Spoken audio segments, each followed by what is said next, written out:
Harriet Tubman. People really don't know when my birthday is because I was born in slavery and no one wrote down the day I was born. I had a great life living with my family, but that all turned around and ended poorly.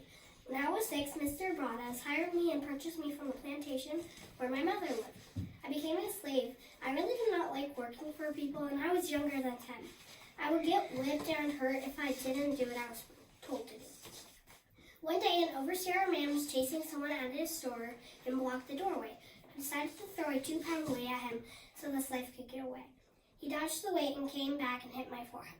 I fell unconscious with bleeding. I was left with a scar on my forehead, and I was not the same after this injury. For the rest of my life, I suffered from headaches and sometimes had sleeping spells. These spells frightened me. When I got older, I heard a rumor that I was going to be sold, and some of my brothers were too. I hoped I would be getting sent farther south because it would be a tough, hard trip. I would probably face even more whippings, and if I was heading farther south, that would mean I would have to work in cotton fields, and that's hard work.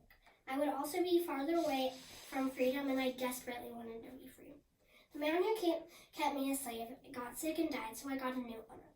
First, I started to mop, sweep, dust, wash clothes, and make beds. I did not like those jobs, so I asked my owner if I could work outside with the men, and he said yes.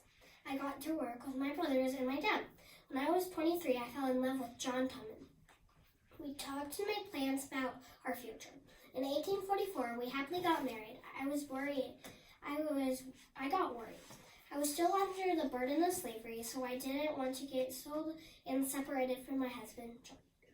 We wanted to leave, but John didn't know what we would eat or how we would live.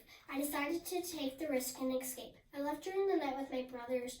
They forced me to go back because someone was coming in the morning.